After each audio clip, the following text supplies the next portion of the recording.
Hello everyone, it's Jamal Thomas. Welcome to the Progressive Soapbox.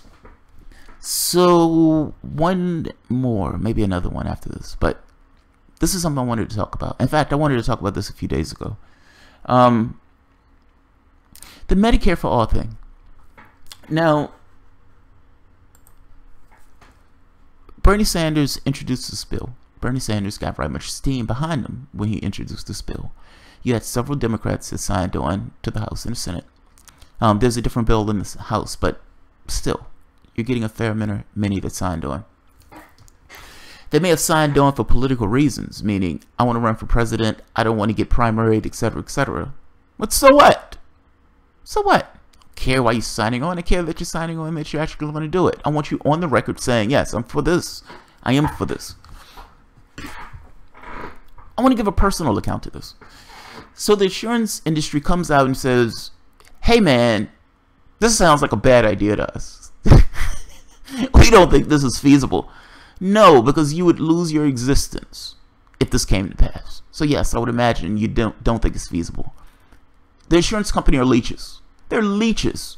They don't need to exist. They shouldn't exist.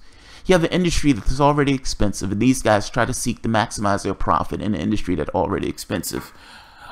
Oh, you've broken your finger. You've broken your leg. What is your deductible? How much can we get from you for this stuff? And it leeches 30%, 40%, whatever it can get out of the deal. However much it can get out of you, that's how much it gets out of you.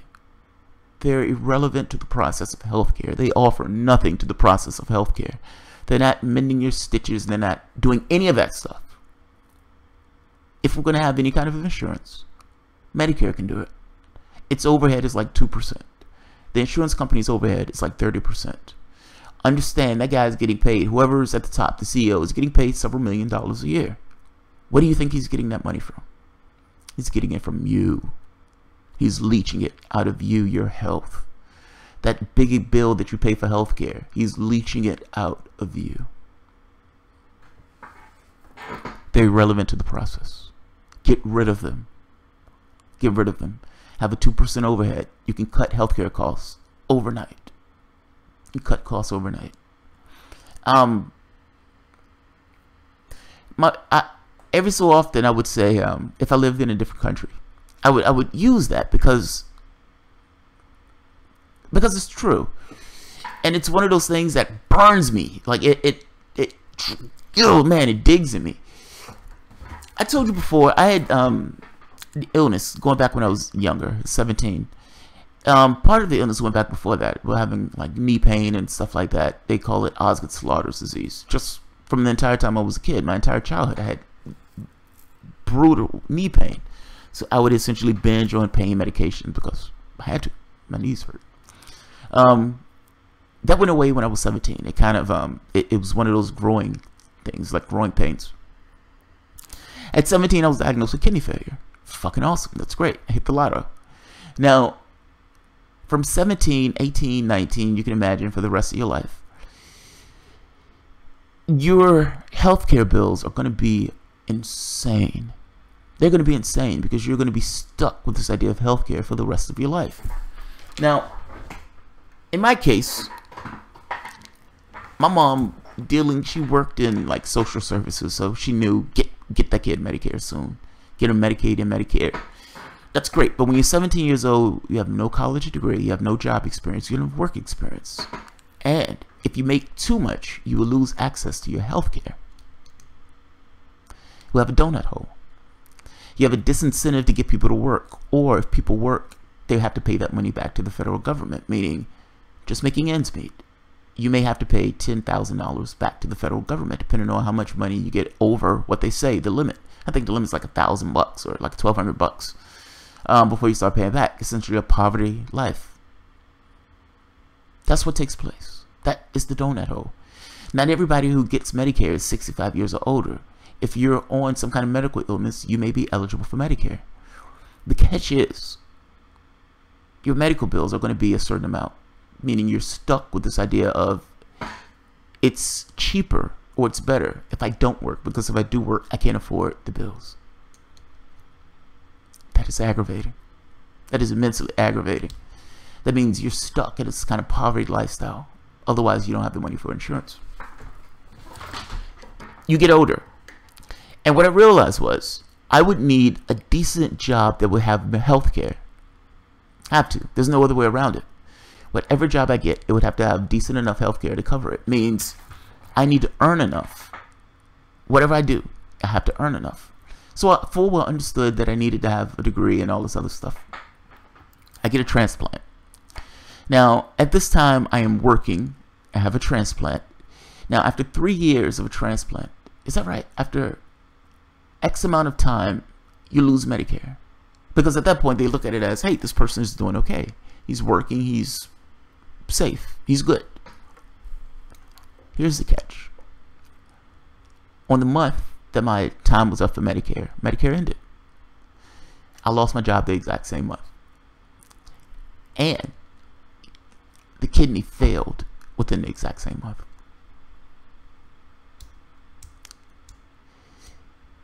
What do? You have Cobra, or at the time you had this thing called Cobra health insurance, but they wanted you to pay $700. You've just lost your job. How are you going to pay $700? The overwhelming majority of Americans, I think the poll showed 60%, if they got a car note or a car bill for $600, they couldn't pay it. They couldn't pay it. The majority of the country is in poverty. How are you paying $700 for health insurance? This is aggravating. This is aggravating. I had a credit rating when I was in New York of 720. Once I got ill again, bill after bill after bill after medical bill. They eat you alive. They eat you alive. Even if you have copays, those copays eat you alive. You have a large number of people with health insurance that file bankruptcy for their health insurance bills. How many people are on Obamacare? You still have Obamacare, it's still 20 million people or more without health insurance. Our system of health insurance is vulgar. It really is. You have a country that has more than enough money to meet all of its needs. We've just spent almost $1 trillion on our military budget. We're having a conversation about whether or not we should supply Americans with health care. That's vulgar. That's immensely vulgar. We're okay with murdering people. We can allocate all the resources in the world to murder people. But to deal with the health insurance, the health of the people that we have in our country at home, too much. Too much. It's a non-starter. We can't do that. We can't make sure that the person, the individual themselves in this country, for all our protestations of freedom and justice for all, and all of this propaganda, making sure that the people in the country itself have just basic, decent health care. If they're sick, if they're ill, if their kids get sick, if their mom gets sick, if their dad gets sick, that ultimately they will be able to get those people health care without them going bankrupt to do it. How vulgar is a country to tell you how awesome, how free they are, and at the same token, people are dying without health care. All the money in the world to murder people, not enough money to deal with health care. I'm trying to show a correlation, the distinction between those things. How when you create a comparison on what are the values of your country, what do your country believe in? Well, we certainly believe in a military budget of $1 trillion. No, we don't believe in making sure everybody has health care. I find it to be amazing. I find it to be absolutely amazing. If I lived in any other country in Europe, I would have no bills. I wasn't one of those people who bought frivolous things, who spent a huge amount of money on frivolous things. The things that I bought had to do with school loans and medical bills. And a society that's rational. You wouldn't put $50,000 of debt on a kid's head. In a society that's rational, it would understand that each and every one of us was vulnerable to some kind of health ailment. We choose to let each other go it alone. You look at Europe, and you look at each country in Europe, and how they made the decision, we're going to make sure that everybody is covered. Everybody is covered. We're all vulnerable. We as human civilization at the very least acknowledge the value of other human beings. As such, I want to make sure that those human beings are intact in the same way that I myself want to be intact. There is no such thing as unilateral freedom. There's no such thing. You are free to the degree that somebody else is free. Somebody may have a huge amount of cash, but that doesn't necessarily stop the civilization from coming to get you. That cash doesn't protect you in a way that I think you believe it protects you. Yes, you can pay off cops. You can have brutes and everything else to patrol the streets and to protect your private property. But ultimately, at a certain point, that society will collapse. And those people will come and get you. At the very least, from a societal standpoint, the 99% should look at each other and say, we're all vulnerable. If we want to make sure that each one of us is intact, if I want to be intact, I need to make sure that you're intact. So yes, if you're born in this country, you have value. You're an American citizen. You also have health care. For the entirety of your life, you have health care.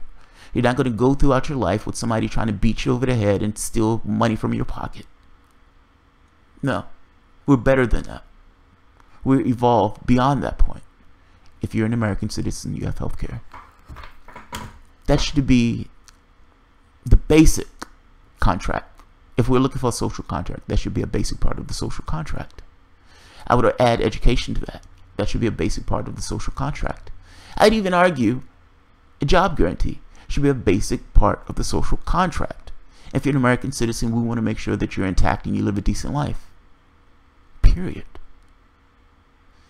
I understand the top 1% doesn't want to do that, but why wouldn't the 99% get together and do that? They do it in Europe. They do it in Europe. So don't tell me it's not possible. They do it in Europe. You've been somewhat hoodwinked into believing that certain things are impossible. This idea of rugged individualism is only there from the standpoint of the 1%. They want you to be rugged individuals because they don't want you digging your hand in their wallet. Do you understand that when they're screaming tax cuts, that has nothing to do with you? You may get $100 back. They're getting millions back. Those protestations of freedom and all this other stuff is for them. It's not for you. That's the point I'm getting at. This idea that we're having that we can't supply healthcare for the American public is insane. It's insane. It's absolutely insane.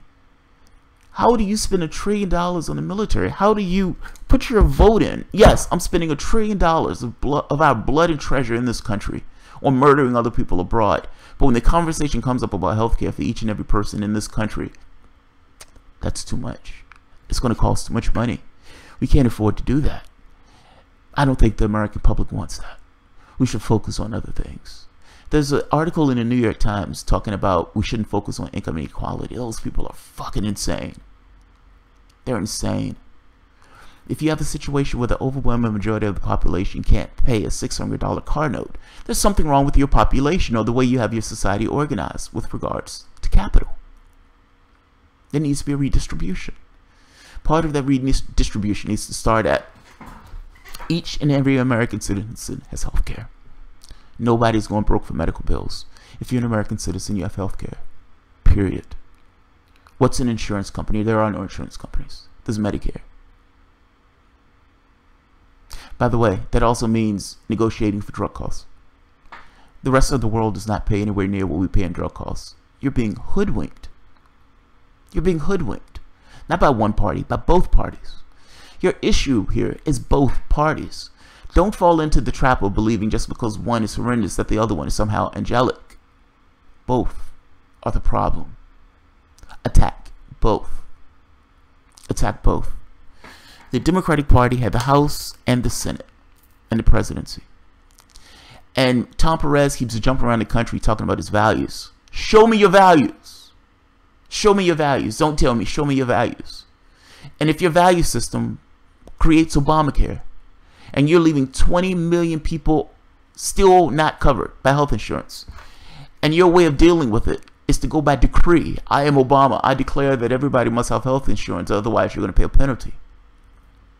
Do you think these people would have not had health insurance if they could have afforded health insurance? You still have people going bankrupt for health care. If the Democratic Party's values is Obamacare, that's why you lost. That's why you lost. If your value system is the best thing you can do is come out with is Obamacare when you're dealing with healthcare, then that's why you lost. You went with a market-driven solution to healthcare. Nobody in their right mind is going to say that the market is more important than the individual. Your health insurance companies should have taken the L. You should have been on the side of human beings, of people. All that progressive rhetoric that was being used during the campaign trail boiled down to a market-driven solution to healthcare that still depended upon the market over the individual, over the human being. He picked a Mitt Romney plan, a plan from the Heritage Foundation. And then protected drug companies, meaning that the United States government could in no way negotiate for drug costs. Whatever they charge us is what they charge us. That is insanity. That is insanity. The United States government should be the edifice of the public. It should be the hand of the public. It should represent the public's will. In no way is Obamacare representing the interests of the public. The Republican plan, I understand, is horrible. That doesn't make the Obamacare awesome. I'm making this point that if you want to see something that works, you should have more of a technical solution to this. From a technical standpoint, how do we supply healthcare to all of our citizens? That's not a political question. That's not an ideological question. That is a technical question. In both situations, Obamacare was an ideological answer. We must have markets a part of this process. It had nothing to do with what was best for the person. It had to do with how do we keep markets in this process.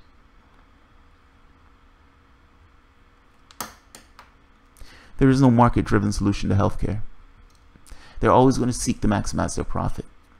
Healthcare is already expensive. The last thing you want is people trying to get their hands into the mix, particularly for something that people don't have a choice in dealing with. You have kidney failure. Your choice is to die or pay $100,000 to get treatment. What are you going to do? What are you going to do? You're going to get the treatment. They have you over a barrel. This is kind of my point. This should not be a profit-making enterprise. This is, and if Democrats take office again, I get the feeling that they're not going to have a choice but to push it. So, Obamacare is going to go bust.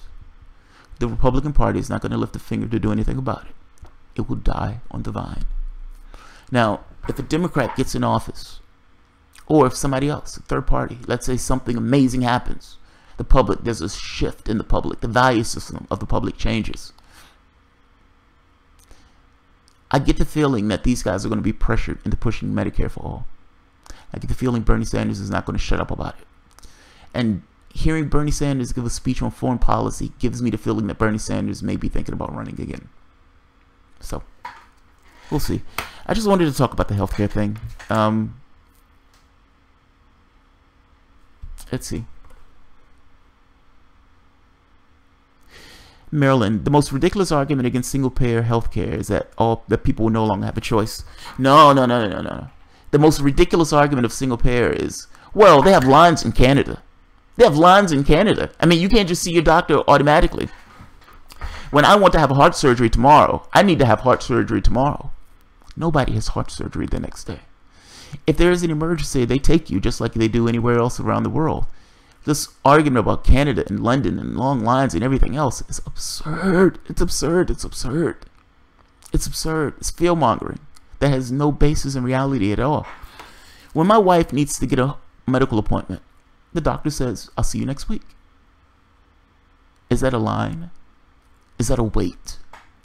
Is that what the Republicans are talking about when they're saying service immediately? It's fear-mongering. There's no basis in reality. Lauren Cantu, the 99% is not being represented. No, they're not. They're not. But is that the fault of the 99%? Is that the fault of the 99%? Meaning, shouldn't the 99%, if there's 99 of you, shouldn't you pressure the political apparatus? Shouldn't you get across your political will? Marching is fine. Bugging the shit out of a politician is better. Calling it its office is even better. Sending letters. Calling that politician to account. Pulling his ass into your district for a conversation. You can do that when you have enough people. You can do it. The 99% just kind of shuts off. They want to live their lives. They pay no attention to the apparatus.